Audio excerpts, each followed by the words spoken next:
The single most important company in artificial intelligence isn't Nvidia. It isn't OpenAI. It's a memory maker in South Korea, and it's sold out through 2026. Today, for the first time, you'll be able to buy it in America. Everyone is watching the chip. The chip is starving, and only 3 companies on Earth can feed it. For 30 years, owning the company that makes the memory inside every AI chip meant opening a Korean brokerage account. That ends today. On July 10th, SK Hynix lists on the American market, on the Nasdaq, under a brand new ticker, SKHY. It is the largest listing of its kind ever attempted, nearly $30 billion. For the first time, anyone can own the memory leader directly. So why does this matter? Why is a memory maker suddenly the most important name in AI? To see it, you have to understand memory itself.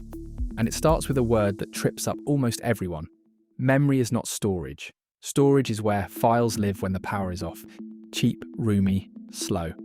Memory is the working space a chip uses right now, this instant. Fast, expensive, and gone the moment the power stops. On a spec sheet, that is DRAM. A processor can do a calculation in about a nanosecond. Reaching all the way out to memory takes 100 times longer. For decades, computing got faster and faster, and memory could not keep up. Engineers call the result the memory wall. On an AI chip, this is the whole game. To write a single word, a language model reads its entire brain out of memory. Then it does it again for the next word, and the next. Most of that time is not spent thinking. It is spent waiting for memory. So the industry did something radical. Instead of laying memory out flat and far away, they stacked it into a tower, 16 razor-thin layers high, and parked it millimeters from the chip. This is high bandwidth memory, or HBM. The trick is to go straight down. Thousands of microscopic copper channels are drilled through every layer of the stack, so data moves vertically through the tower instead of crawling around the edges. The result is a river of bandwidth. One chip moving data 65 times faster than the memory in a high-end desktop. It is brutally hard to build. You are bonding 16 wafer-thin sheets of silicon into one flawless cube. A single bad layer ruins the entire stack. That difficulty is the whole reason this story has only 3 main characters. SK Hynix, Samsung, Micron. Together they make almost all of the world's DRAM and every stack of HBM on the planet. There is no fourth option at scale. SK Hynix leads by a wide margin, and it is Nvidia's main supplier. In 2025, it overtook Samsung in DRAM for the first time since 1992, and it makes more HBM than anyone. Micron, the American name, is the fastest grower, and every one of the 3 is already sold out through 2026. How replaceable are they? Barely. Memory is savagely cyclical, and the crashes have killed almost everyone who ever tried. Germany's Qimonda, gone. Japan's Elpida, gone. Over 30 years, more than 20 makers collapsed into 3. The survivors did not just build better, they outlasted the graveyard. Now the obvious objection. Everyone is building their own chips. OpenAI with Broadcom, Google, Amazon, Microsoft, Meta. If they can design around Nvidia, can they design around memory too? No. And the reason is something most people miss. You can design your own chip because logic can be rented. You draw it, and a foundry called TSMC builds it for anyone. But memory has no rental counter. The 3 makers design and manufacture as one, because in memory, the process is the product.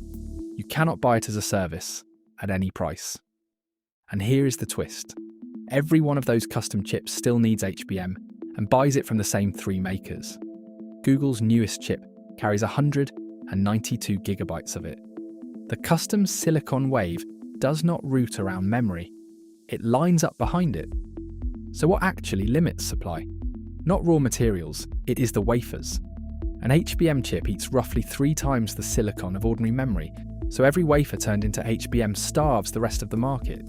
That is why memory prices are spiking, and why you cannot just make more overnight. A new factory costs $20 billion and takes 3 years. But that raises a bigger question. The wafers themselves, the pure silicon disks that every chip is printed on, where do they come from? Who makes them? And can you own that too? You can. It is one of the most hidden corners of this entire map, and it is the next choke point we are breaking down. Follow along so you don't miss it. This is the tightest memory shortage in about 15 years. For the first time, there is even a memory index fund, with the ticker DRAM that holds all three makers in one basket. But remember the one honest warning: memory has always been cyclical. Prices fall as hard as they rise. So watch the chip if you want. It deserves the attention. But it is a furnace, and a furnace is only as good as its fuel line. The fuel is memory. 3 companies sold out, impossible to replace. That is the memory play. If you made it this far, you already see the market differently than most people do. And this is exactly what Stack Maps does. We take the biggest stories in the world and pull them apart, layer by layer, down to the companies that actually build them. Memory was just one layer. So follow, subscribe, and explore the map. Because the best ideas are never on the surface. They are always one layer down.